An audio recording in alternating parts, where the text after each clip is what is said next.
ಎಲ್ಲರಿಗೂ ನಮಸ್ಕಾರಗಳು. ಈ ವಿಡಿಯೋದಲ್ಲಿ ಸಮಾಜ ವಿಜ್ಞಾನ 10ನೇ ತರಗತಿ ಭಾಗ 2 ರಾಜ್ಯಶಾಸ್ತ್ರ ಅಂದರೆ ಪೊಲಿಟಿಕಲ್ ಸೈನ್ಸ್ ಈ ಭಾಗದಲ್ಲಿ ಬರುವಂತಹ 21ನೇ ಪಾಠ ಭಾರತದ ವಿದೇಶಾಂಗ ನೀತಿ ಹಾಗೂ ಜಾಗತಿಕ ಸವಾಲುಗಳು ಈ ಪಾಠದ ಬಗ್ಗೆ ಕುರಿತು ವಿಶ್ಲೇಷಿಸೋಣ. ರಾಜ್ಯಶಾಸ್ತ್ರ ಅಧ್ಯಾಯ 21 ಭಾರತದ ವಿದೇಶಾಂಗ ನೀತಿ ಹಾಗೂ ಜಾಗತಿಕ ಸವಾಲುಗಳು. ಈ ಪಾಠವನ್ನು ಚರ್ಚಿಸೋಣ. ಪ್ರಿಯ ವಿದ್ಯಾರ್ಥಿನಿಯರೇ ಹಾಗೂ 10ನೇ ತರಗತಿ ವಿದ್ಯಾರ್ಥಿಗಳೇ, ನಮ್ಮ ಯೂಟ್ಯೂಬ್ ಚಾನಲ್ನ ಸಬ್ಸ್ಕ್ರೈಬ್ ಮಾಡಿಕೊಳ್ಳಿ. ಈ ಅಧ್ಯಾಯದಲ್ಲಿ ಕೆಳಗಿನ ಅಂಶಗಳನ್ನು ತಿಳಿಯುತ್ತೇವೆ. ಪಾಯಿಂಟ್ಸ್, ಅಂಶ ಅಂದರೆ ಪಾಯಿಂಟ್ಸ್ಗಳು. 5 ಪಾಯಿಂಟ್ಗಳಿದ್ದಾವೆ ಮಕ್ಕಳ.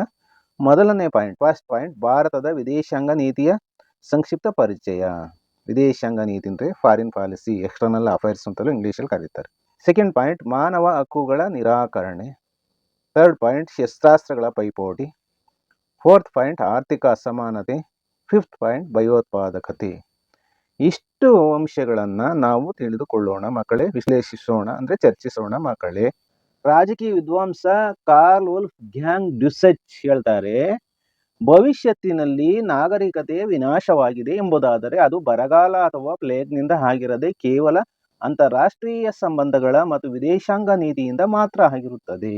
ಪೊಲಿಟಿಕಲ್ ನಾಲೆಜ್ ಇರೋಂಥವ್ರು, ರಾಜಕೀಯ ವಿದ್ವಾಂಸರು, ರಾಜಕೀಯ ತಜ್ಞರು ಆದಂತಹ ಕಾರ್ಲ್ ವುಲ್ಫ್ ಗ್ಯಾಂಗ್ ಡ್ಯುಸೆಚ್ ಹೇಳ್ತಾರೆ, ಭವಿಷ್ಯತ್ತಿನಲ್ಲಿ, ಇನ್ ಫ್ಯೂಚರಲ್ಲಿ, ಭವಿಷ್ಯತ್ತು ಅಂದರೆ ಮುಂದೆ ನಡೆಯುವಂತಹದ್ದು, ನಾಗರಿಕತೆಯಲ್ಲಿ ವಿನಾಶವಾಗಿದೆ, ನಮ್ಮ ನಾಗರಿಕತೆಗಳು ಎಲ್ಲ ನಾಶವಾಗಿದೆ ಎಂಬುದಾದರೆ ಅದು ಬರಗಾಲ ಅಂದರೆ ಮಳೆ ಬಾರದೆ ಜೀವಿಗಳಿಗೆ ತೊಂದರೆ ಆಗೋದು, ಕ್ಷಾಮ ಬರೋದು, ಅಥವಾ ಪ್ಲೇಗ್ ಕಾಯಿಲೆ, ಮಾರಿಯಾದ ಕಾಯಿಲೆ. ಆಗಿನ ಕಾಲದಲ್ಲಿ ಪ್ಲೇಗ್ನಿಂದ ಅನೇಕ ಜನ ಸಾಯ್ತಿದ್ರು ಈ ವಿದ್ವಾಂಸರಿದ್ದಾಗ. ಆಗಿರದೆ ಕೇವಲ ಅಂತಾರಾಷ್ಟ್ರೀಯ ಸಂಬಂಧಗಳು ಅಂದರೆ ಒಂದು ರಾಷ್ಟ್ರ ಇನ್ನೊಂದು ರಾಷ್ಟ್ರದ ನಡುವೆ ಇರುವಂತಹ ಸಂಬಂಧಗಳು, ಸ್ನೇಹ, ವಿಶ್ವಾಸ, ಸೌಹಾರ್ದತೆಗಳಿಗೆ ಅಂತಾರಾಷ್ಟ್ರೀಯ ಸಂಬಂಧಗಳು ಅಂತ ಕರಿತೀವಿ. ಮತ್ತು ವಿದೇಶಾಂಗ ನೀತಿಯಿಂದ ಮಾತ್ರ ಆಗಿರುತ್ತದೆ. ವಿದೇಶಾಂಗ ನೀತಿ ಅಂದರೆ ಒಂದು ರಾಷ್ಟ್ರವು ಬೇರೊಂದು ರಾಷ್ಟ್ರದ ಜೊತೆಗೆ ನಡೆದುಕೊಳ್ಳುವಂಥ ರೀತಿ, ಅವರ ಒಂದು ವ್ಯವಹಾರಗಳು, ಇವೆಲ್ಲವೂ ಸಹ ವಿದೇಶಾಂಗ ನೀತಿಯಲ್ಲಿ ಬರ್ತವೆ. ಅದನ್ನು ಮುಂದೆ ಹೇಳ್ತೀನಿ. ಮಾತ್ರ ಆಗಿರ್ತದೆ ಅಂದರೆ ಅಲ್ಲಿ ಉತ್ತಮವಾದ ವಿದೇಶಾಂಗ ನೀತಿ ಇದ್ದರೆ, ಅಂತಾರಾಷ್ಟ್ರೀಯ ಸಂಬಂಧಗಳು ಉತ್ತಮವಾಗಿದ್ದರೆ, ವಿದೇಶಾಂಗ ನೀತಿ ಉತ್ತಮವಾಗಿದ್ದರೆ ಆ ರಾಷ್ಟ್ರಗಳು ಚೆನ್ನಾಗಿರ್ತವೆ, ಜಗತ್ತು ಚೆನ್ನಾಗಿರ್ತದೆ ಅಂತ ಇದರ ಅರ್ಥ. ಅವರ ಈ ಮಾತು ವಿದೇಶಾಂಗ ನೀತಿಯ ಅಧ್ಯಯನದ ಪ್ರಾಮುಖ್ಯತೆಯನ್ನು ಸಾರುತ್ತದೆ. ಭಾರತದ ವಿದೇಶಾಂಗ ನೀತಿ ಭದ್ರ ಬುನಾದಿ ಹಾಕುವಲ್ಲಿ ಜವಾಹರಲಾಲ್ ನೆಹರೂರವರ ಪಾತ್ರ ಮಹತ್ವದ್ದಾಗಿದೆ. ಭಾರತದ ಪ್ರಥಮ ಪ್ರಧಾನಮಂತ್ರಿಗಳು ಹಾಗೂ ಭಾರತದ ಪ್ರಥಮ ವಿದೇಶಾಂಗ ಮಂತ್ರಿಗಳು ಸಹ ಇವರಾಗಿದ್ದರು, ಪಂಡಿತ್ ಜವಾಹರಲಾಲ್ ನೆಹರು ಅವರು. ಹಾಗಾಗಿ ಅವರನ್ನು ಭಾರತದ ವಿದೇಶಾಂಗ ನೀತಿಯ ಪಿತಾಮಹ ಎಂದು ಕರೆಯಲಾಗ್ತದೆ. Pandit Jawaharlal Nehru was the father of the external affairs ಅಂತ ಇಂಗ್ಲಿಷಲ್ಲಿ ಕರೀತಾರೆ. ಹಾಗಾದ್ರೆ ವಿದೇಶಾಂಗ ನೀತಿ ಅಂದ್ರೇನು, ಅದರ ಅರ್ಥವನ್ನು ತಿಳಿದುಕೊಳ್ಳೋಣ, ವ್ಯಾಖ್ಯಾನವನ್ನು ತಿಳಿದುಕೊಳ್ಳೋಣ. ಅರ್ಥ ಅಂದರೆ ಮೀನಿಂಗು, ವ್ಯಾಖ್ಯಾನ ಅಂದರೆ definition. Meaning of the external affairs and definition. ಹಾಗಾದ್ರೆ ಏನು ವಿದೇಶಾಂಗ ನೀತಿ, ಅದರ ಅರ್ಥ ಏನು? ಒಂದು ರಾಷ್ಟ್ರವು ಅನ್ಯ ರಾಷ್ಟ್ರಗಳೊಡನೆ ವ್ಯವಹರಿಸುವಾಗ ಅನುಸರಿಸುವ ನೀತಿಯನ್ನು ವಿದೇಶಾಂಗ ನೀತಿ ಎಂದು ಕರೆಯಲಾಗಿದೆ. ಒಂದು ರಾಷ್ಟ್ರ ಅನ್ಯ ರಾಷ್ಟ್ರಗಳೊಡನೆ ವ್ಯವಹರಿಸುವಾಗ ಅನುಸರಿಸುವ ನೀತಿಯನ್ನು ವಿದೇಶಾಂಗ ನೀತಿ ಎಂದು ಕರೆಯಲಾಗಿದೆ. ಒಂದು ರಾಷ್ಟ್ರ, ಅನ್ಯ ರಾಷ್ಟ್ರ ಅಂದರೆ ಬೇರೆ ರಾಷ್ಟ್ರಗಳೊಂದಿಗೆ. ಅಂದರೆ ಉದಾಹರಣೆಗೆ ಹೇಳ್ತೀನಿ ನೋಡಿ, ಭಾರತ ದೇಶವು ಚೀನಾ ದೇಶದೊಡನೆ ಅಥವಾ ಪಾಕಿಸ್ತಾನದೊಡನೆ ಅಥವಾ ಅಫ್ಘಾನಿಸ್ತಾನದೊಡನೆ ಅಥವಾ ಅಮೆರಿಕಾದೊಡನೆ ಅಥವಾ ರಷ್ಯಾದೊಡನೆ ಅಥವಾ ಇಸ್ರೇಲ್ನೊಡನೆ ಅಥವಾ ಶ್ರೀಲಂಕಾದೊಡನೆ ನಾವು ಯಾವ ರೀತಿ ಸಂಬಂಧವನ್ನು ಇಟ್ಕೊಂಡಿದ್ದೀವಿ ನೀವು ನೋಡ್ತಾ ಇದ್ದೀರಾ, ಅದನ್ನೇ ವಿದೇಶಾಂಗ ನೀತಿ ಅಂತ ಕರಿತೀವಿ. ಅದರಿಂದ ಒಂದು ರಾಷ್ಟ್ರವು ಅನ್ಯ ರಾಷ್ಟ್ರಗಳೊಡನೆ ಅಂದರೆ ಬೇರೆ ರಾಷ್ಟ್ರಗಳೊಡನೆ ವ್ಯವಹರಿಸುವಾಗ, ವ್ಯವಹಾರ ಅಂದರೆ ಆರ್ಥಿಕ ವ್ಯವಹಾರಗಳಿರ್ಬೋದು, ಶೈಕ್ಷಣಿಕ ವ್ಯವಹಾರಗಳಿರ್ಬೋದು, ತಂತ್ರಜ್ಞಾನದ ವ್ಯವಹಾರ ಇರ್ಬೋದು, ಅದೇ ರೀತಿ ವ್ಯಾಪಾರದ ವ್ಯವಹಾರ ಇರಬಹುದು, ಅನುಸರಿಸುವಂಥ ನೀತಿಯನ್ನು ನಾವು ವಿದೇಶಾಂಗ ನೀತಿ ಎಂದು ಕರೆಯಲಾಗಿದೆ ಅಂತ ಇಲ್ಲಿದೆ ನೋಡಿ. ಇಂದು ಪ್ರತಿಯೊಂದು ರಾಷ್ಟ್ರಕ್ಕೂ ತನ್ನದೇ ಆದ ವಿದೇಶಾಂಗ ನೀತಿ ತೀರಾ ಅವಶ್ಯಕವಾಗಿದೆ. ಮುಂದೆ ಏನು ನಾನು ತಿಳ್ಕೊಳ್ಳೋಣ. ಪ್ರೊಫೆಸರ್ ಮಹೇಂದ್ರ ಕುಮಾರ್ ಅನ್ನೋರು ಹೇಳ್ತಾರೆ ವ್ಯಾಖ್ಯಾನ, ಡೆಫಿನೇಷನ್ನ. ಪ್ರೊಫೆಸರ್ ಮಹೇಂದ್ರ ಕುಮಾರ್, ರಾಷ್ಟ್ರೀಯ ಹಿತಾಸಕ್ತಿಯ ವಿಚಾರದ ಮೂಲಕ ಆದೇಶಗೊಂಡ ವಿದೇಶಾಂಗ ಸಂಬಂಧಗಳಲ್ಲಿ ಉದ್ದೇಶಗಳ ಸಾಧನೆಗಾಗಿ ಎಚ್ಚರಿಕೆಯಿಂದ ಕೂಡಿದ ಚಟುವಟಿಕೆಗಳ ಸರಣಿಯ ವಿದೇಶಾಂಗ ನೀತಿಯಾಗಿದೆ. ಇದರರ್ಥ ರಾಷ್ಟ್ರೀಯ ಹಿತಾಸಕ್ತಿಯ ವಿಚಾರದ ಮೂಲಕ ಆದೇಶಗೊಂಡ ವಿದೇಶಾಂಗ ಸಂಬಂಧಗಳು, ಉದ್ದೇಶ, ಸಾಧನೆ, ಇವನ್ನ ಎಚ್ಚರಿಕೆಯಿಂದ ನಾವು ಮಾಡಬೇಕು. ಕೂಡಿದ ಆಕ್ಟಿವಿಟೀಸ್ನ ಸರಣಿ, ಗುಂಪುಗಳನ್ನ, ಸಾಲುಗಳನ್ನ ವಿದೇಶಾಂಗ ನೀತಿಯಾಗಿದೆ. ಅಂದ್ರೆ ಒಂದು ರಾಷ್ಟ್ರದ ಹಿತಾಸಕ್ತಿಗಳು, ಒಳ್ಳೆಯದು ಕೆಟ್ಟು ಅಂತೀವಲ್ಲ ಅದು, ವಿಚಾರದ ಮೂಲಕ ಆದೇಶಗೊಂಡ ಅಷ್ಟು ಹಿತಾಸಕ್ತಿಗಳ ಒಂದು ವಿಷಯಗಳು ಬರ್ತಾವಲ್ಲ, ಅದ್ರ ಮೂಲಕ ಆದೇಶಗೊಂಡ ಒಂದು ಸರ್ಕಾರ ಆದೇಶ ಮಾಡ್ತದಲ್ಲ, ಅದು ವಿದೇಶಾಂಗ ಸಂಬಂಧಗಳಲ್ಲಿ ಒಂದು ರಾಷ್ಟ್ರ ಇನ್ನೊಂದು ರಾಷ್ಟ್ರಗಳ ನಡುವೆ ವ್ಯವಹರಿಸುವಂತಹ ಸಂಬಂಧಗಳಲ್ಲಿ ಉದ್ದೇಶಗಳನ್ನ ನಾವು ಯಾವ ರೀತಿ ಸಾಧಿಸಬೇಕು, ಅದನ್ನ ಎಚ್ಚರಿಕೆಯಿಂದ ಯಾವುದೇ ಲೋಪ ಬಾರದಂತೆ, ತೊಂದರೆ ಇಲ್ಲದಂತೆ ಕೂಡಿದಂತಹ ಚಟುವಟಿಕೆಗಳ ಸರಣಿಯೇ, ಸಾಲುಗಳು, ಗುಂಪುಗಳೇ ವಿದೇಶಾಂಗ ನೀತಿಯಾಗಿದೆ ಅಂತ ಪ್ರೊಫೆಸರ್ ಮಹೇಂದ್ರ ಕುಮಾರ್ ತಮ್ಮ ವ್ಯಾಖ್ಯಾನವನ್ನು ಹೇಳ್ತಾ ಇದ್ದಾರೆ. ವಿದೇಶಾಂಗ ನೀತಿಯ ನಿರ್ಧಾರಕ ಅಂಶಗಳು. ಹಾಗಾದ್ರೆ ವಿದೇಶಾಂಗ ನೀತಿ ಏನನ್ನ ನಿರ್ಧರಿಸುತ್ತದೆ, ಅದರ ಅಂಶಗಳೇನು ಅನ್ನೋದನ್ನ ತಿಳಿದುಕೊಳ್ಳೋಣ. ವಿದೇಶಾಂಗ ನೀತಿಯ ನಿರೂಪಣೆಗೆ ಪ್ರೇರಕವಾದ ನಿರ್ಣಾಯಕ ಅಂಶಗಳೇ ವಿದೇಶಾಂಗ ನೀತಿಯ ನಿರ್ಧಾರಕ ಅಂಶಗಳು. ವಿದೇಶಾಂಗ ನೀತಿಯನ್ನು ನಿರ್ಧರಿಸುವಂತ ಅಂಶಗಳು ಅಂದ್ರೆ ಅದರ ಅರ್ಥ ಅಂದ್ರೆ ವಿದೇಶಾಂಗ ನೀತಿಯ ನಿರೂಪಣೆ, ನಾವು ಅದನ್ನ ಎಕ್ಸ್ಪ್ಲೇನ್ ಮಾಡ್ತೀವಲ್ಲ, ವಿವರಣೆ ಕೊಡ್ತೀವಲ್ಲ, ಪ್ರೇರಕವಾದ, ನಿರ್ಣಾಯಕ, ಅಲ್ಲಿ ಒಳ್ಳೆಯದೇ ಇರಬೇಕು, ಅಂತಿಮವಾದ ಅಂಶಗಳೇ ಇರಬೇಕು. ಅಲ್ದ್ರೆ ಬೇರೆ ರಾಷ್ಟ್ರದವರು ನಮ್ಮನ್ನು ನೋಡಿ ಆಡ್ಕೋತಾರೆ, ನಗೆ ಪಾಠ ಅಲ್ಲಿ ಗೀಡಾಗ್ತೀವಿ ನಾವು. ವಿದೇಶಾಂಗ ನೀತಿಯ ನಿರ್ಧಾರಕ ಅಂಶಗಳು ಇವಾಗಿರ್ತವೆ.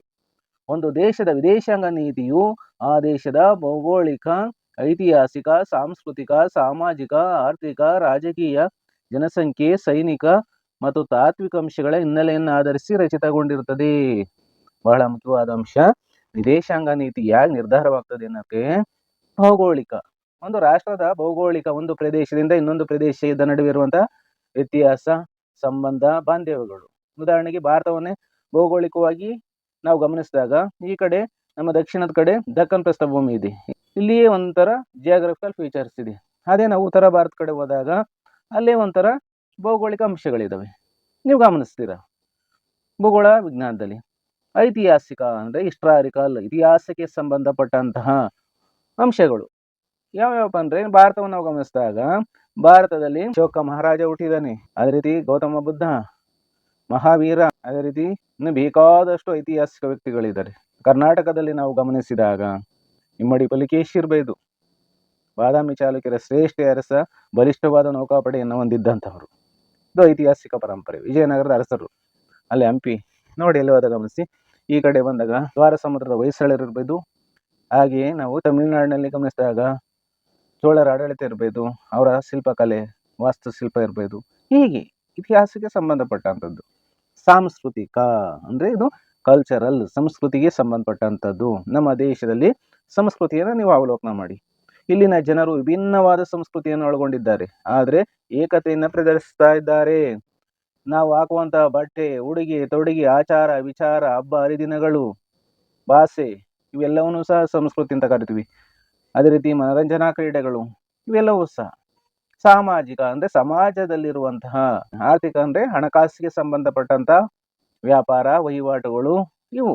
ರಾಜಕೀಯ, ರಾಜಕಾರಣಿಗಳು, ರಾಜಕೀಯ ಪಕ್ಷಗಳು. ದಕ್ಷಿಣ ಭಾರತದಲ್ಲಿ ಕೆಲವು ಪಕ್ಷಗಳಿದೆ, ಉತ್ತರ ಭಾರತದಲ್ಲಿ ಕೆಲವು ಪಕ್ಷಗಳಿದೆ. ಇವು ಪ್ರಾದೇಶಿಕ ಪಕ್ಷಗಳು ಹಾಗೂ ರಾಷ್ಟ್ರೀಯ ಪಕ್ಷಗಳು ಭಾರತದಲ್ಲಿ ಇರುವುದು ಕಾಣಬಹುದಾಗಿದೆ. ಸರ್ಕಾರಗಳನ್ನು ರಚಿಸುವುದನ್ನು ಸಹ ನೀವು ನೋಡಿದ್ದೀರಾ. ಜನಸಂಖ್ಯೆ, ಜನರ ಗುಂಪು. ಭಾರತ ವಿಶ್ವದಲ್ಲೇ ಪ್ರಥಮ ಜನಸಂಖ್ಯೆಯನ್ನು ಹೊಂದಿರುವಂತಹ ರಾಷ್ಟ್ರ ಆಗಿದೆ. ಇಲ್ಲಿ ಜನಜಂಗುಳಿಯಿಂದ ಕೂಡಿರುವಂತಹ ಜನರ ಆಚಾರ ವಿಚಾರ ಭಾವನೆಗಳನ್ನು ನೋಡಿ. ಸೈನಿಕ, ನಮ್ಮ ಸೈನಿಕರು, ಯೋಧರು ಮತ್ತು ತಾತ್ವಿಕ ಅಂಶಗಳ ಹಿನ್ನೆಲೆಯನ್ನು ಆಧರಿಸಿ ರಚಿತಗೊಂಡಿರುತ್ತದೆ. ತಾತ್ವಿಕವಾಗಿ, ತತ್ವಶಾಸ್ತ್ರಕ್ಕೆ ಸಂಬಂಧಪಟ್ಟಂತೆ, ಫಿಲಾಸಫಿಗೆ ಸಂಬಂಧಪಟ್ಟಂತೆ ಈ ಹಿನ್ನೆಲೆ ಬ್ಯಾಕ್ ಗ್ರೌಂಡ್ ಅನ್ನ ಆಧರಿಸಿ ವಿದೇಶಾಂಗ ನೀತಿ ರಚನೆಗೊಂಡಿರ್ತದೆ. ಭಾರತದ ವಿದೇಶಾಂಗ ನೀತಿಯು ಕೂಡ ಹಲವಾರು ಅಂಶಗಳನ್ನು ಆಧರಿಸಿ ರಚಿತಗೊಂಡಿದೆ. ಅವುಗಳಲ್ಲಿ ಈ ಕೆಳಕಂಡಂತಿವೆ. ಯಾವ್ಯಾವ ಹಾಗಾದ್ರೆ ವಿದೇಶಾಂಗ ನೀತಿಯ ನಿರ್ಧಾರಕ ಅಂಶಗಳು ಅನ್ನೋದನ್ನು ತಿಳಿದುಕೊಳ್ಳೋಣ. ಮೊದಲನೆಯದು ಸಾಮಾನ್ಯ ನಿರ್ಧಾರಕ ಅಂಶಗಳು. ಇಲ್ಲಿ ಪಾಯಿಂಟ್ ಇದೆ ನೋಡಿ. ಒಂದು, ರಾಷ್ಟ್ರದ ಏಕತೆ ಮತ್ತು ಸಾರ್ವಭೌಮತೆ. ನಮ್ಮ ಭಾರತ ರಾಷ್ಟ್ರವನ್ನ ಏಕತೆಯನ್ನ ನೋಡ್ತಾ ಇದೀವಿ, ವಿವಿಧತೆಯಲ್ಲಿ ಏಕತೆಯನ್ನು ಗಮನಿಸ್ತಾ ಇದೀವಿ. ಇಲ್ಲಿನ ಭಾಷೆ, ಜನಾಂಗ, ಸಂಸ್ಕೃತಿ, ಆಚಾರ ವಿಚಾರ ಇವೆಲ್ಲವೂ ಸಹ ಭಿನ್ನ ಇದ್ರು ಭಾರತೀಯರೆಲ್ಲ ಒಂದೇ ಅಂದ್ರೆ ನಾವು ನೋಡ್ಬೋದಾಗಿದೆ. ಮತ್ತು ಸಾರ್ವಭೌಮತೆ, ಅಖಂಡ ಭಾರತವೇ ಒಂದು, ಇಲ್ಲಿ ಒಕ್ಕೂಟ ವ್ಯವಸ್ಥೆ ಇದೆ, ಇಲ್ಲಿ ಯಾವುದೇ ಒಂದು ಛಿದ್ರವಾಗುವಂತಹ ರಾಷ್ಟ್ರವಾಗುವುದಕ್ಕೆ ನಮ್ಮ ಸಂವಿಧಾನ ಅವಕಾಶವನ್ನು ಮಾಡಿಕೊಟ್ಟಿಲ್ಲ. ಎರಡನೇದು ಪರಸ್ಪರ ಅವಲಂಬನೆ, ಒಬ್ಬರು ಇನ್ನೊಬ್ಬರನ್ನ ಅವಲಂಬಿಸಿರುವಂಥದ್ದು. ಮೂರನೇದು ರಾಷ್ಟ್ರೀಯ ಹಿತಾಸಕ್ತಿಯ ರಕ್ಷಣೆ ಮತ್ತು ಅಭಿವೃದ್ಧಿ. ನಮ್ಮ ರಾಷ್ಟ್ರವನ್ನ ನಮ್ಮ ಹಿತಾಸಕ್ತಿಗೆ ಅನುಗುಣವಾಗಿ ಪರಕೀಯರಿಂದ ರಕ್ಷಣೆ ಮಾಡ್ಕೊಳೋದು ಮತ್ತು ಅಭಿವೃದ್ಧಿಯನ್ನು ಸಾಧಿಸೋದು, ಡೆವಲಪ್ಮೆಂಟ್ ಆಗೋದು. ನಾಲ್ಕನೇದು ಪ್ರಚೋದನಾತ್ಮಕ ಅಂಶಗಳು. ಪ್ರಚೋದನಾತ್ಮಕ ಅಂಶಗಳು ಅಂದ್ರೆ ಸಮಾಜಕ್ಕೆ ಉತ್ತಮವಾದ ಸಂದೇಶವನ್ನು ಕೊಡುವಂತ ಅಂಶಗಳನ್ನ ಅಳವಡಿಸ್ಕೋಬೇಕು, ಕೆಟ್ಟ ಸಂದೇಶಗಳನ್ನ ಕೊಡುವಂತ ಅಂಶಗಳನ್ನ ಅಳವಡಿಸ್ಕೋಬಾರ್ದು. ಇವೆಲ್ಲವೂ ಸಹ ಸಾಮಾನ್ಯ ನಿರ್ಧಾರಕ ಅಂಶಗಳು ಭಾರತದ ವಿದೇಶಾಂಗ ನೀತಿಯಲ್ಲಿ. ಎರಡನೇದು ಆಂತರಿಕ ನಿರ್ಧಾರಕ ಅಂಶಗಳು.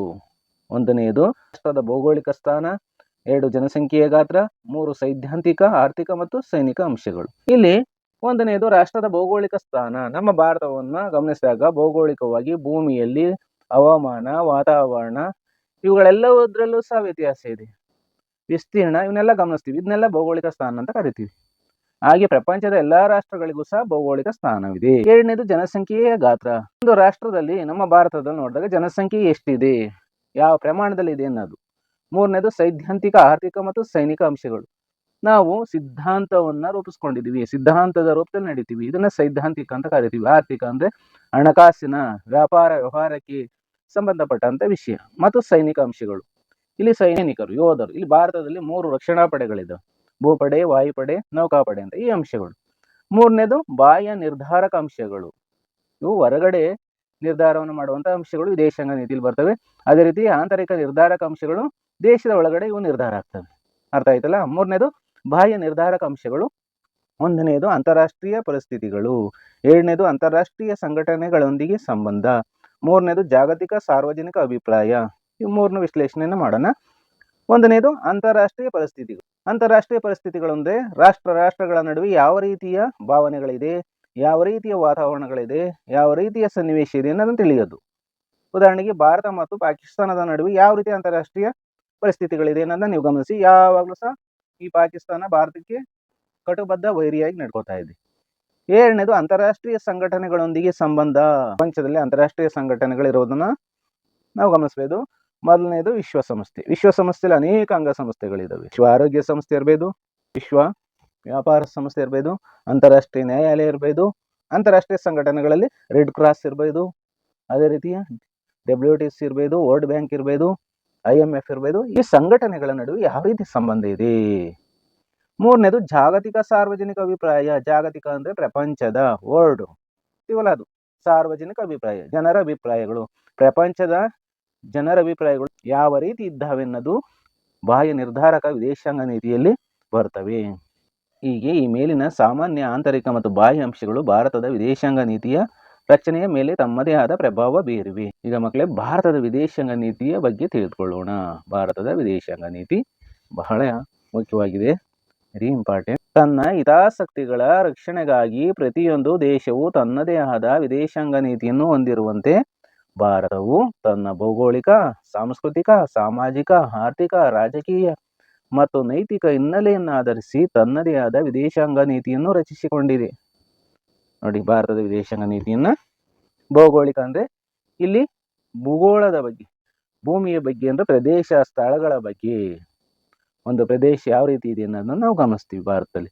ಉದಾಹರಣೆಗೆ ಭಾರತದ ಕರಾವಳಿ ತೀರ ಪ್ರದೇಶಗಳನ್ನ ನೋಡಿ, ದಕ್ಕನ್ ಪ್ರಸ್ಥಭೂಮಿಯನ್ನು ನೋಡಿ, ಉತ್ತರ ಭಾರತದ ಮೈದಾನಗಳನ್ನು ನೋಡಿ, ಹಿಮಾಲಯ ಪರ್ವತದ ಬಯಲುಗಳನ್ನು ನೋಡಿ, ಹಿಮಾಲಯ ಪರ್ವತ ಶ್ರೇಣಿಗಳನ್ನು ನೋಡಿ, ಅಲ್ಲಿ ಹುಟ್ಟುವಂತಹ ನದಿಗಳಿರ್ಬೋದು, ಅಲ್ಲಿ ಇರುವಂತಹ ಉತ್ತಮವಾದ ಪರಿಸರ ಇರಬಹುದು. ಇದು ಸಾಂಸ್ಕೃತಿಕ ಅಂದ್ರೆ ಸಂಸ್ಕೃತಿಗೆ ಸಂಬಂಧಪಟ್ಟಂಥದ್ದು.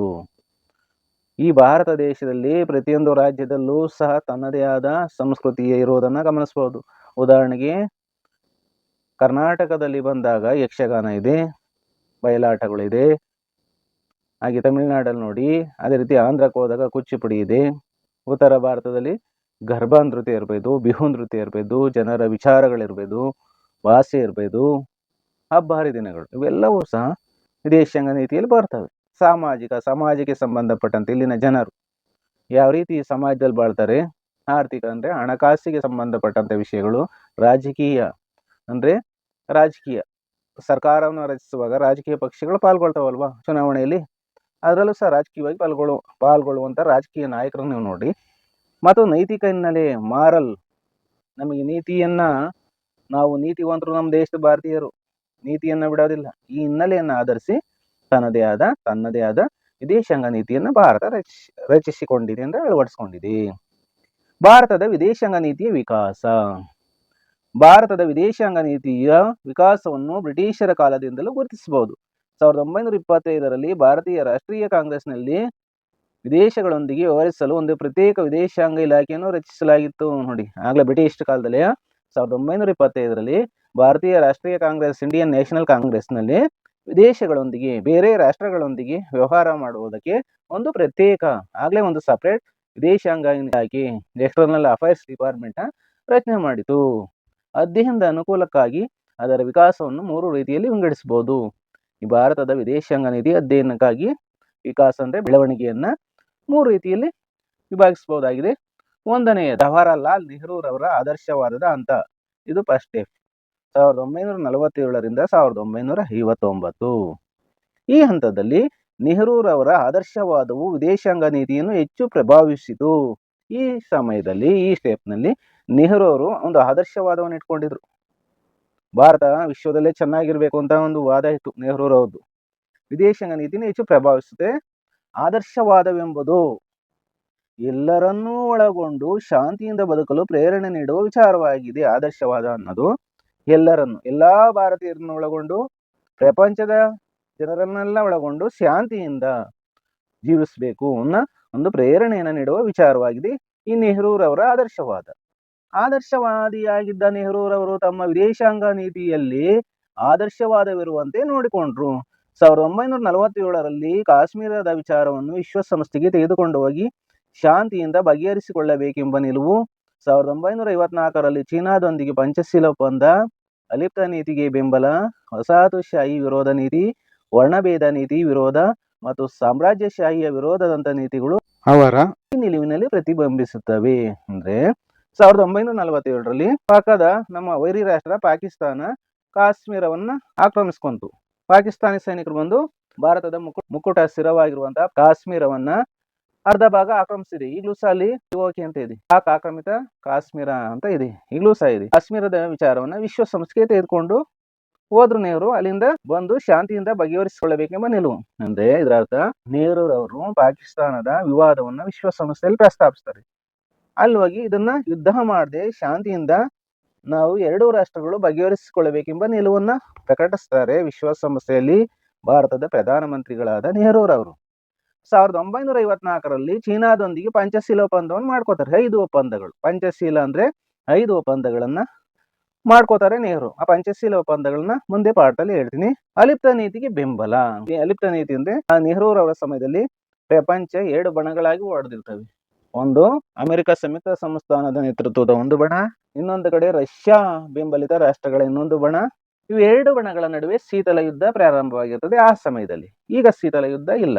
ನೆಹರು ಏನ್ ಮಾಡ್ತಾರಪ್ಪ ಅಂದ್ರೆ ಅಲಿಪ್ತ ನೀತಿಯನ್ನ ಪ್ರಸ್ತಾಪಿಸ್ತಾರೆ.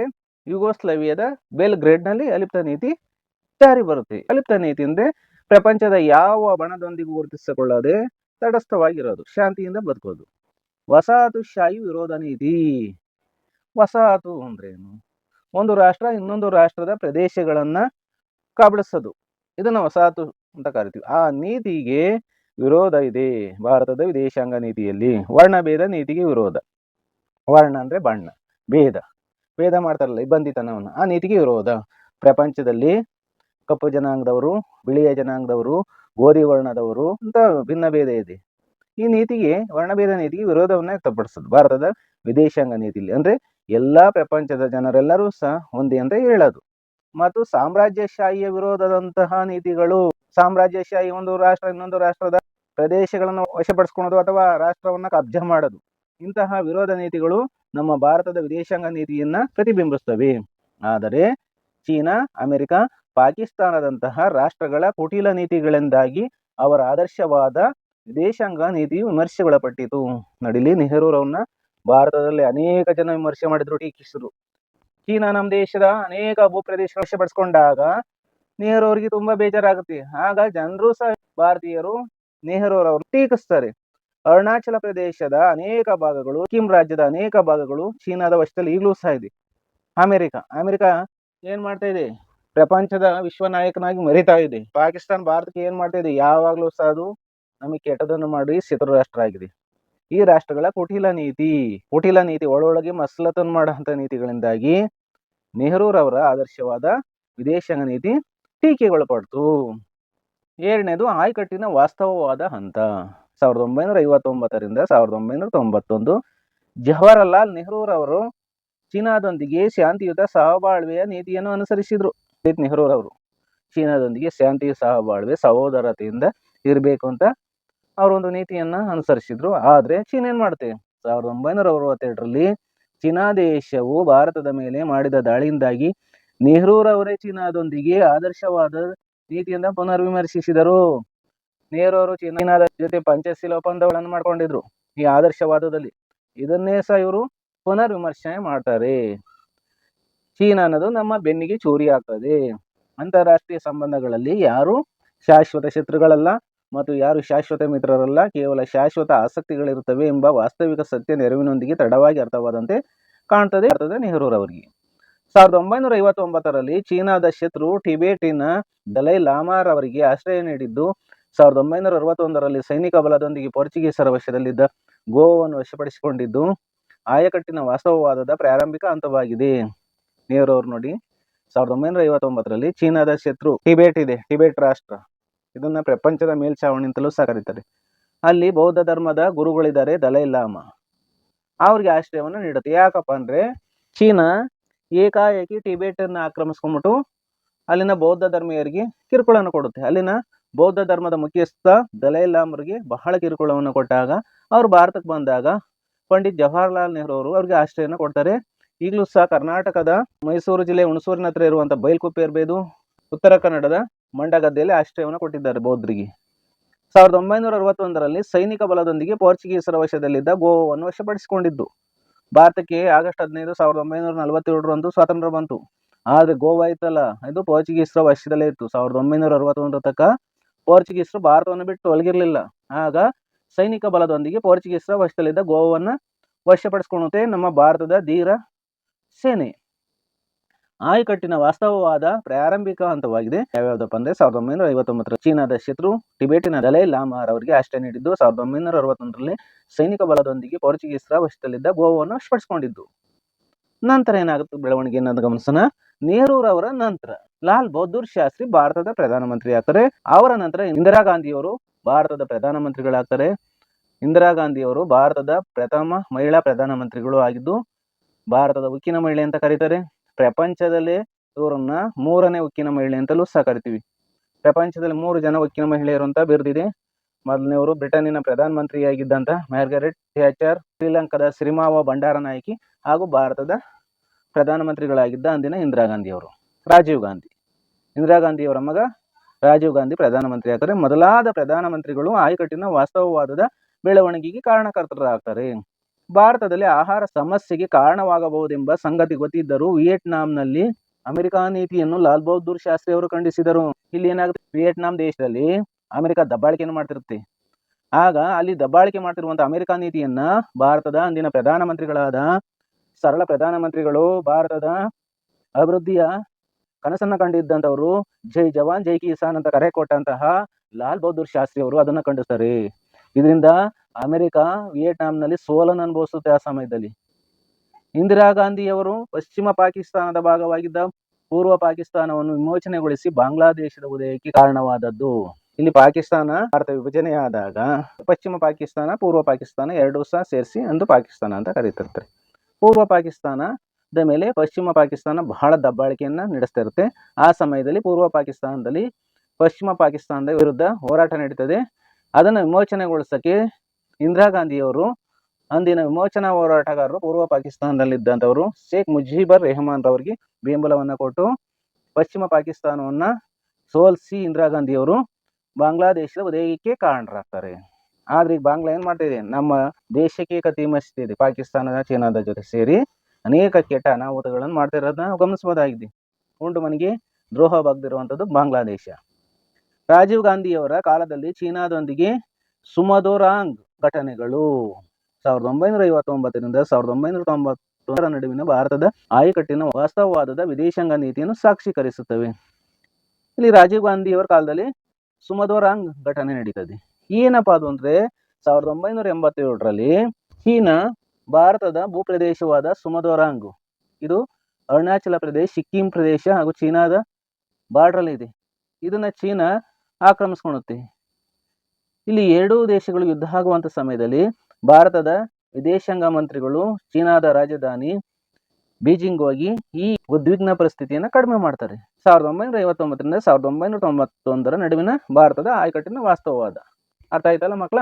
ಮೂರನೇದು ಏನಪ್ಪಾ ಅಂದ್ರೆ ಆರ್ಥಿಕ ಪ್ರಾಯೋಗಿಕ ಹಂತ. ಒಂದು ಭಾರತ ದೇಶದಲ್ಲಿ ನಡೆಯುತ್ತಿರುವಂತ ಒಂದು ಆರ್ಥಿಕ ಪ್ರಾಯೋಗಿಕ ಅಂತ ಇವತ್ತು ನಾವು ಕಾಣ್ಬೋದಾಗಿದೆ. ಇದನ್ನೇ ನೋಡಿ 1991ರಿಂದ ಪ್ರಸ್ತುತದವರೆಗೆ ಅಂತಾರಾಷ್ಟ್ರೀಯ ರಾಜಕಾರಣದ ಶಕ್ತಿ ಸಮತೋಲನದಲ್ಲಿ ದೇಶವೊಂದರ ಆರ್ಥಿಕ ಶಕ್ತಿ ಹೆಚ್ಚು ಪ್ರಭಾವ ಬೀರುತ್ತದೆ. ಇದನ್ನು ತಡವಾಗಿ ಅರ್ಥ ಮಾಡಿಕೊಂಡ ಭಾರತ ಪಿ.ವಿ. ನರಸಿಂಹರಾವ್ ಕಾಲಾವಧಿಯಲ್ಲಿ ಅಲ್ಲಿಯವರೆಗೆ ಅಸ್ತಿತ್ವದಲ್ಲಿದ್ದ ತನ್ನ ರಕ್ಷಣಾತ್ಮಕ ಆರ್ಥಿಕ ವ್ಯವಸ್ಥೆಯ ನೀತಿಯನ್ನು ಕೈಬಿಟ್ಟು ಜಾಗತೀಕರಣದ ಮತ್ತು ಉದಾರೀಕರಣದ ರೂಪದಲ್ಲಿ ಜಗತ್ತಿಗೆ ತೆರೆದುಕೊಂಡಿತು. ಭಾರತದ ಅಭಿವೃದ್ಧಿ ಬೆಳವಣಿಗೆಯಲ್ಲಿ ಇದೇ ಕಾರಣ 1991ರ ಒಂದು ಆರ್ಥಿಕ ನೀತಿಗಳು. ಆಗ ಪ್ರಧಾನಮಂತ್ರಿಗಳಾಗಿದ್ದವರು ಭಾರತದಲ್ಲಿ ಪಿ.ವಿ. ನರಸಿಂಹರಾವ್, ಹಣಕಾಸು ಮಂತ್ರಿಯಿಂದ ವಿತ್ತ ಸಚಿವ ಡಾಕ್ಟರ್ ಮನಮೋಹನ್ ಸಿಂಗ್ ಆಗಿದ್ರು. ಅಲ್ಲಿವರೆಗೆ ಅಸ್ತಿತ್ವದಲ್ಲಿದ್ದ ತನ್ನ ನೋಡಿ ಕಾಲಾವಧಿಯಲ್ಲಿ ಅಲ್ಲಿಯವರೆಗೆ ಅಂದರೆ ಹಿಂದೆ ನೆಹರೂರವರ ಆದರ್ಶವಾದ, ನಂತರ ಭಾರತದ ಪ್ರಧಾನಮಂತ್ರಿಗಳ ಕಾಲಾವಧಿಯಲ್ಲಿ ನಡೆದಂಥ ಆದರ್ಶವಾದ ನಂತರ ಬಂದಂಥದ್ದೇ ಆರ್ಥಿಕ ಪ್ರಾಯೋಗಿಕ ಅಂತ. ಇಲ್ಲಿ ರಕ್ಷಣಾತ್ಮಕ ಆರ್ಥಿಕ ವ್ಯವಸ್ಥೆ ಇತ್ತು. ಆಗ ಹಿಂದಿನ ಸಮಯದಲ್ಲಿ ರಕ್ಷಣೆಯನ್ನು ಮಾಡಿಕೊಳ್ಳುವಂತ ಎಕನಾಮಿಕ್ ಸಿಸ್ಟಮ್ ಇತ್ತು, ಆರ್ಥಿಕ ವ್ಯವಸ್ಥೆ. ಆ ನೀತಿಯನ್ನು ಕೈ ಬಿಡ್ತಾರೆ. ಜಾಗತೀಕರಣ, ಗ್ಲೋಬಲೈಸೇಷನ್ ಮತ್ತು ಉದಾರೀಕರಣ, ಲಿಬರಲೈಸೇಷನ್. ಜಾಗತೀಕರಣ ಅಂದ್ರೆ ಪ್ರಪಂಚವೇ ಒಂದು ಪುಟ್ಟ ಹಳ್ಳಿ. ಇಲ್ಲಿ ಜಾಗತೀಕರಣದಿಂದ ಒಂದು ರಾಷ್ಟ್ರದ ಮಾರುಕಟ್ಟೆಯಲ್ಲಿ ಸೇಲ್ ಆಗ್ತವೆ, ವಿಕ್ರಿ ಆಗ್ತವೆ, ಮಾರಾಟವಾಗ್ತವೆ. ವ್ಯಾಪಾರ ಇರ್ಬೋದು, ಉದ್ಯೋಗ ಇರ್ಬೋದು, ಸೇವೆಗಳಿರ್ಬೋದು, ಇವೆಲ್ಲವೂ ಸಹ ಒಂದು ರಾಷ್ಟ್ರದಿಂದ ಇನ್ನೊಂದು ರಾಷ್ಟ್ರಗಳು ಬೇರೊಂದು ರಾಷ್ಟ್ರಗಳ ನಡುವೆ ವಿನಿಮಯ ಆಗ್ತವೆ. ಮತ್ತು ಉದಾರೀಕರಣ, ಉದಾರವಾದ ಆರ್ಥಿಕ ನೀತಿ, ಮುಕ್ತ ಆರ್ಥಿಕ ಪರಿಸ್ಥಿತಿ, ಮುಕ್ತ ತೆರಿಗೆ ವ್ಯವಸ್ಥೆ ರೂಪದಲ್ಲಿ ಜಗತ್ತಿಗೆ ತೆರೆದುಕೊಳ್ಳುತ್ತೆ, ಜಗತ್ತಿನಲ್ಲಿ ಪ್ರಾರಂಭ ಆಗ್ತದೆ. ಅಂದ್ರೆ 1991ರಲ್ಲಿ ಪಿ.ವಿ. ನರಸಿಂಹರಾವ್ರವರ ಕಾಲಾವಧಿಯಲ್ಲಿ ಭಾರತ ಗ್ಯಾಟ್ WTCಗೆ ಹೋಗಿ ಸಹಿ ಮಾಡ್ತು. ಅಲ್ಲಿಂದ ಈ ವ್ಯವಸ್ಥೆ ಇದೆ. ಖಾಸಗೀಕರಣದ ಪ್ರೈವೇಟಿಸಂ ಮೂಲಕ ಖಾಸಗಿ ಬಂಡವಾಳ ಹೂಡಿಕೆಗೆ ಅವಕಾಶ ಮಾಡಿಕೊಟ್ಟಿತು. ಪ್ರೈವೇಟಿಸಂ ಮಾಡ್ತಾ ಖಾಸಗಿಯವರಿಗೆ ಸರ್ಕಾರಿ ಉದ್ದಿಮೆಗಳನ್ನ, ಸರ್ಕಾರಿ ಸಂಸ್ಥೆಗಳನ್ನ ಮಾರಾಟ ಮಾಡಿ ಬಂಡವಾಳವನ್ನು ಹೂಡಕ್ಕೆ ಒಂದು ಚಾನ್ಸ್ ಅನ್ನು ಕೊಡ್ತದೆ. ಮುಂದಿನ ಎಲ್ಲಾ ಪ್ರಧಾನಿಗಳು ಈ ನೀತಿಯನ್ನ ಬೆಂಬಲಿಸಿ ಪ್ರೋತ್ಸಾಹಿಸಿದ್ದರಿಂದ ದೇಶದ ವ್ಯಾಪಾರ ವಹಿವಾಟಿನಲ್ಲಿ ಭಾರಿ ವೃದ್ಧಿಯಾಗಿ ದೇಶ ಎಂದು ಪ್ರಪಂಚದ 5ನೇ ಬೃಹತ್ ಆರ್ಥಿಕ ಶಕ್ತಿಶಾಲಿ ದೇಶವಾಗಿ ಗುರುತಿಸಿಕೊಂಡಿದೆ. ನೋಡಿ, ಭಾರತ ಪ್ರಪಂಚದಲ್ಲೇ 5ನೇ ಬೃಹತ್ ಆರ್ಥಿಕ ಶಕ್ತಿಶಾಲಿ ದೇಶ. ಈಗ ಏನಾಗಿದೆ ಅಂದ್ರೆ ಭಾರತ ದೇಶ ಜಪಾನಿನ ಆರ್ಥಿಕ ವ್ಯವಸ್ಥೆಗೆ ಸರಿಸಮಾನವಾಗಿ ಸೆಡ್ ಹೊಡೆದಿದೆ ಅಂತ ಆರ್ಥಿಕ ತಜ್ಞರು ಹೇಳ್ತಾ ಇದ್ದಾರೆ. ದೇಶದ ಆರ್ಥಿಕತೆಗೆ ಶಕ್ತಿ ಕೊಡುವ ವಿದೇಶಾಂಗ ನೀತಿಯು ಇಂದು ಹೆಚ್ಚು ಜನಪ್ರಿಯವಾಗತೊಡಗಿದೆ. ಹಲವಾರು ದೇಶಗಳೊಂದಿಗೆ ಸಾಕಷ್ಟು ಭಿನ್ನಾಭಿಪ್ರಾಯಗಳಿದ್ದರೂ ಆರ್ಥಿಕ ಬಿಕ್ಕಟ್ಟಿಗೆ ಕಾರಣವಾಗದಂತೆ ಇಂದಿನ ವಿದೇಶಾಂಗ ನೀತಿಯನ್ನು ಅನುಷ್ಠಾನಗೊಳಿಸಲಾಗುತ್ತಿದೆ. ಅಂದ್ರೆ ವಿದೇಶಾಂಗ ನೀತಿ ಇವತ್ತು ಎಕ್ಸ್ಟರ್ನಲ್ ಅಫೇರ್ಸ್ ಬಹಳ ಫೇಮಸ್ ಆಗ್ತಿದೆ. ಹಲವಾರು ದೇಶಗಳೊಂದಿಗೆ ನಮ್ಮಲ್ಲಿ ಸಾಕಷ್ಟು ಭಿನ್ನಾಭಿಪ್ರಾಯಗಳಿದಾವೆ. ಉದಾಹರಣೆ ನೋಡಿ, ಭಾರತ ಮತ್ತು ಅಮೆರಿಕದ ನಡುವೆ ಸುಂಕ ಯುದ್ಧ, ತೆರಿಗೆ ಯುದ್ಧ ಎಷ್ಟು ಜಾಸ್ತಿ ಆಗಿದೆ ಅನ್ನೋದು ನೋಡಿ. ಅಮೆರಿಕದ ಇಂದಿನ ಹುಚ್ಚು ಅಧ್ಯಕ್ಷ ಡೊನಾಲ್ಡ್ ಟ್ರಂಪ್ ಎರ್ರಾಬಿರ್ರಿಯಾಗಿ ಭಾರತದ ಮೇಲೆ ಸುಂಕನ ಹಾಕ್ತಾ ಇದ್ದಾನೆ ಅಲ್ವಾ.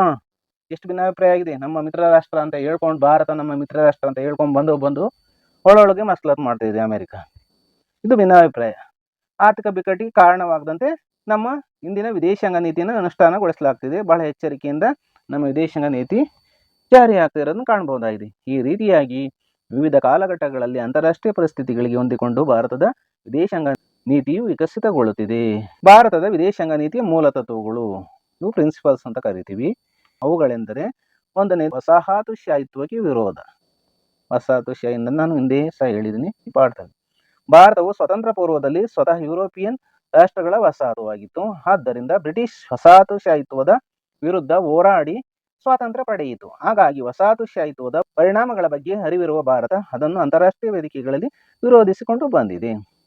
ವಸಾಹತುಶಾಹಿತ್ವ ವಿರೋಧ ಅಂತ ಏನಪ್ಪಾ ಅಂದ್ರೆ, ಭಾರತ ಸ್ವತಂತ್ರ ಪೂರ್ವದಲ್ಲಿ ಅಂದ್ರೆ ಆಗಸ್ಟ್ 15, 1947ಕ್ಕಿಂತ ಮುಂಚೆ ಅದನ್ನ ಭಾರತದ ಸ್ವತಂತ್ರ ಪೂರ್ವ ಕಾಲಘಟ್ಟ ಅಂತ ಕರಿತೀವಿ. ಸ್ವತಃ ಏನಾಗಿತ್ತು, ಯುರೋಪಿಯನ್ ರಾಷ್ಟ್ರಗಳ ವಸಾಹತುವಾಗಿತ್ತು. ಯುರೋಪಿಯನ್ ರಾಷ್ಟ್ರಗಳಾದ ಪೋರ್ಚುಗಲ್, ಹಾಲೆಂಡ್, ಇಂಗ್ಲೆಂಡ್ ಹಾಗೂ ಫ್ರಾನ್ಸ್ನ ವಸಾಹತು ರಾಷ್ಟ್ರ ಆಗಿತ್ತಲ್ವ. ನೀವು ಇಂದಿನ ಇತಿಹಾಸ ಪಾಠಗಳಲ್ಲಿ ಓದಿದ್ದೀರಾ.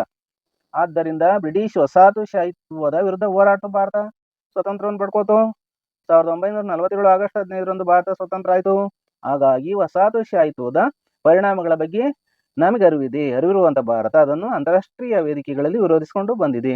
ಅಂತಾರಾಷ್ಟ್ರೀಯ ವೇದಿಕೆಗಳು ಅಂದ್ರೆ ವಿಶ್ವಸಂಸ್ಥೆಯಲ್ಲಿ ನಡೆಯುವಂತಹ ವಿಶ್ವಸಂಸ್ಥೆಯ ಅಧಿವೇಶನಗಳು, ವಿಶ್ವಸಂಸ್ಥೆಯ ಸಾಮಾನ್ಯ ಸಭೆ ಇರಬಹುದು, ಅಥವಾ ಭದ್ರತಾ ಸಮಿತಿಯಲ್ಲಿ ನಡೆಯುವಂತಹ ವಿಚಾರಗಳಲ್ಲಿ ವಸಾಹತುಶಾಹಿತ್ವವನ್ನು ವಿರೋಧಿಸಿಕೊಂಡು ಭಾರತ ಇಂದಿನವರೆಗೂ ಸಹ ಬಂದಿದೆ.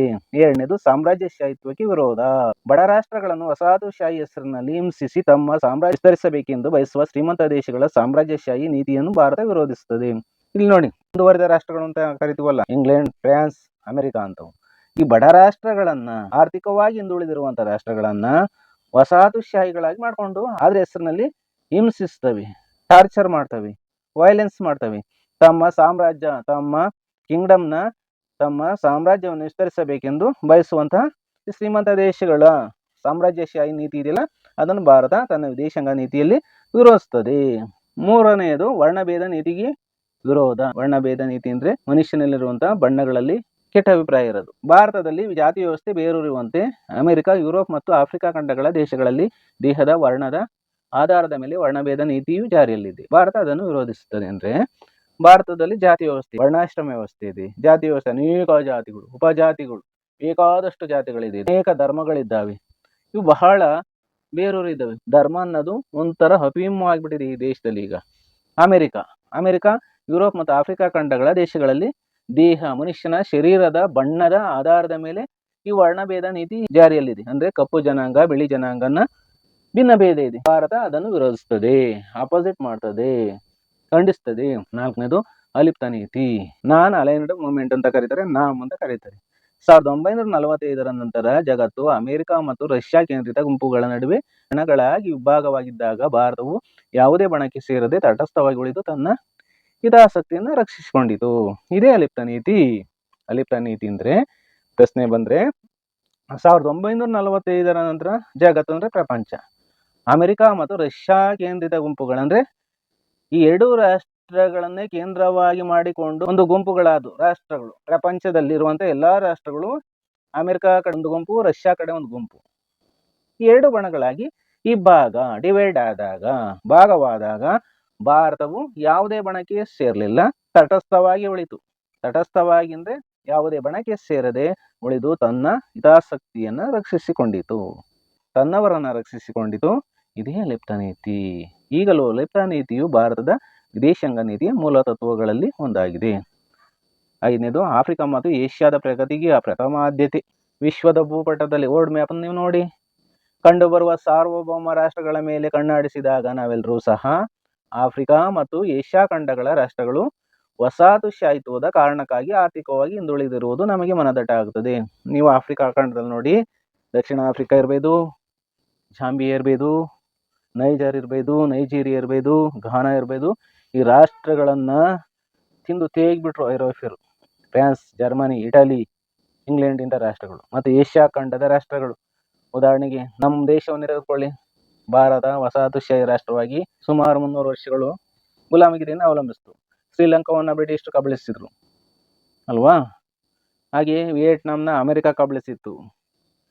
ಇವನ್ನೆಲ್ಲ ಗಮನಿಸಿ ಇತಿಹಾಸದ ಕಾಲಘಟ್ಟದಲ್ಲಿ. ಇದರಿಂದ ಏನಾಯ್ತಪ್ಪ ಅಂದ್ರೆ ವಸಾಹತುಶಾಹಿ ಆ ರಾಷ್ಟ್ರಗಳ ಅಡಿಯಾಳುಗಳಾಗಿ ಅವು ಆರ್ಥಿಕವಾಗಿ ಹಿಂದುಳಿದಿರುವುದು ನಮ್ಮ ಭಾರತೀಯರಿಗೆ ಎಲ್ಲರಿಗೂ ಅರ್ಥವಾಗಿದೆ. ಈ ಎಲ್ಲ ವಸಾಹತು ಶೋಷಿತ ರಾಷ್ಟ್ರಗಳು ಮುಖ್ಯ ವಾಹಿನಿಗೆ ಬರಬೇಕು ಅನ್ನೋದು ಭಾರತದ ವಿದೇಶಾಂಗ ನೀತಿಯ ಮೂಲ ತತ್ವವಾಗಿದೆ. ಎಂತ ಗ್ರೇಟ್ ವಿಚಾರ ಅಲ್ವಾ ಇದು. ಆರನೇದು ನಿಶಸ್ತ್ರೀಕರಣಕ್ಕೆ ಬೆಂಬಲ. ಶಸ್ತ್ರಗಳನ್ನು ಹೊಂದಬಾರ್ದು ಅನ್ನೋದು ಇದರ ಅರ್ಥ. ಪರಮಾಣು ಬಾಂಬು, ಆಟಮಿಕ್ ಬಾಂಬು, ಜಲಜನಕ ಬಾಂಬು, ಹೈಡ್ರೋಜನ್ ಬಾಂಬು ಹಾಗೂ ಮತ್ತಿತರ ಜೀವ ಹಾನಿಕಾರಕ ವಸ್ತುಗಳನ್ನು ಸೃಷ್ಟಿಸದಂತೆ ತಡೆಯಬೇಕೆಂಬ ನಿಲುವಿಗೆ ಭಾರತ ಬೆಂಬಲ ನೀಡುತ್ತದೆ. ಪ್ರಪಂಚ ಶಾಂತಿಯಿಂದ ಬದುಕಬೇಕು, ಸಹಬಾಳ್ವೆಯಿಂದ ಬದುಕಬೇಕು ಅಂತ ಭಾರತ ಬಯಸುತ್ತೆ. ಪರಮಾಣು ಬಾಂಬುನ ತಯಾರಿಸಬಾರ್ದು. ಪರಮಾಣು ಬಾಂಬುನ ಹಾಕಿದ್ರೆ ಆ ಪ್ರದೇಶ ಹಾಳಾಗುತ್ತೆ. ಸುಮಾರು ವರ್ಷಗಳು ಆ ಪ್ರದೇಶದ ಮೇಲೆ ಕೆಟ್ಟ ಪರಿಣಾಮಗಳು ಬೀರ್ತವೆ. ಆರೋಗ್ಯದ ಮೇಲೆ ಇರಬಹುದು, ಆರ್ಥಿಕ ಅಭಿವೃದ್ಧಿಯ ಮೇಲೆ ಇರಬಹುದು. ನೀವು ಗಮನಿಸಿದ್ರೆ ಅಮೆರಿಕ ಜಪಾನ್ನ 2 ಪ್ರದೇಶಗಳಾದ ಹಿರೋಶಿಮಾ ಮತ್ತು ನಾಗಸಾಕಿ ಮೇಲೆ ಪರಮಾಣು ಬಾಂಬುವಿನಿಂದ ದಾಳಿ ಮಾಡಿದಾಗ ಜಪಾನ್ ತೀವ್ರ ಹಾನಿಗೊಳಗಾಯಿತು. ಅಲ್ಲಿನ ಪ್ರದೇಶಗಳಲ್ಲಿ ಇಂದಿಗೂ ಹುಟ್ಟುವಂತ ಮಕ್ಕಳಲ್ಲಿ ಅನೇಕ ನ್ಯೂನ್ಯತೆಗಳು ಇರುವುದನ್ನು ಕಾಣಬಹುದಾಗಿದೆ. ಜಲಜನಕ ಬಾಂಬ್ ಇದು ಬಹಳ ಡೇಂಜರ್. ಹಾಗೂ ಮತ್ತಿತರ ಜೀವ ಹಾನಿಕಾರಕ ವಸ್ತುಗಳನ್ನು ಸೃಷ್ಟಿಸದಂತೆ ತಡೆಯಬೇಕೆಂಬ ನಿಲುವಿಗೆ ಭಾರತ ಬೆಂಬಲ ನೀಡುತ್ತದೆ. ಜೀವ ಹಾನಿಕಾರಕ ವಸ್ತುಗಳು ಚೀನಾ ಮಾಡ್ತಲ್ಲ, ಕೊರೋನಾ ಸೃಷ್ಟಿ ಮಾಡ್ತಲ್ಲ, ಕೊರೋನಾ ವೈರಸ್ನ ಆ ವಸ್ತುಗಳನ್ನ ಸೃಷ್ಟಿಯನ್ನ ಮಾಡಬಾರ್ದು ಅನ್ನೋ ನಿಲುವಿಗೆ ಭಾರತ ಸಪೋರ್ಟ್ ಮಾಡ್ತದೆ. ಆದಾಗ್ಯೂ ಭಾರತವು ತನ್ನದೇ ಆದ ಪರಮಾಣು ಶಸ್ತ್ರಾಸ್ತ್ರಗಳನ್ನು ತಯಾರಿಸಿಕೊಂಡಿರುವುದು ಬಾಹ್ಯ ಶಕ್ತಿಗಳ ಆಕ್ರಮಣದ ವಿರುದ್ಧ ರಕ್ಷಣೆಗಾಗಿ ಮಾತ್ರ. ಭಾರತ ದೇಶದಲ್ಲೂ ಸಹ ಅನೇಕ ಪರಮಾಣು ಬಾಂಬುಗಳಿವೆ. ಈ ಪರಮಾಣು ಶಸ್ತ್ರಾಸ್ತ್ರಗಳನ್ನ ಯಾವುದೇ ರಾಷ್ಟ್ರಗಳ ಮೇಲೆ ನಾವು ಪ್ರಯೋಗಿಸಲ್ಲ. ಏಕೆಂದರೆ ನಮ್ಮ ರಾಷ್ಟ್ರದ ಮೇಲೆ ಬೇರೆ ರಾಷ್ಟ್ರಗಳು ದಾಳಿ ಮಾಡಿದಾಗ ನಮ್ಮನ್ನು ನಾವು ರಕ್ಷಣೆ ಮಾಡ್ಕೋಬೇಕಲ್ಲ. ಅದಕ್ಕಾಗಿ ನಾವು ಪರಮಾಣು ಶಸ್ತ್ರಾಸ್ತ್ರಗಳನ್ನ ತಯಾರಿಸಿಕೊಂಡು ನಮ್ಮ ಆಕ್ರಮಣದ ವಿರುದ್ಧ ರಕ್ಷಣೆ ಮಾಡ್ಕೊಳಕ್ಕೆ ಇಟ್ಟಿದ್ದೇವೆ. ಮೊದಲು ತಾನು ಅಣ್ವಸ್ತ್ರವನ್ನು ಪ್ರಯೋಗಿಸುವುದಿಲ್ಲ, ನೋ ಫಸ್ಟ್ ಯೂಸ್ ಎಂಬ ನೀತಿಗೆ ಭಾರತ ಬದ್ಧವಾಗಿದೆ. 7ನೇದು, ವಿಶ್ವಸಂಸ್ಥೆ ಮತ್ತು ವಿಶ್ವಶಾಂತಿಗೆ ಬೆಂಬಲ. ಬುದ್ಧನ ಶಾಂತಿ ಮಂತ್ರವನ್ನು ತನ್ನ ವಿದೇಶಾಂಗ ನೀತಿಯ ಮಂತ್ರವನ್ನಾಗಿರಿಸಿಕೊಂಡಿರುವ ಭಾರತವು ವಿಶ್ವಶಾಂತಿ ಮತ್ತು ಅದನ್ನು ಕಾಪಾಡುವುದಕ್ಕಾಗಿಯೇ ಜನ್ಮ ತಾಳಿರುವ ವಿಶ್ವಸಂಸ್ಥೆಯನ್ನು ಬೆಂಬಲಿಸುತ್ತಿದೆ.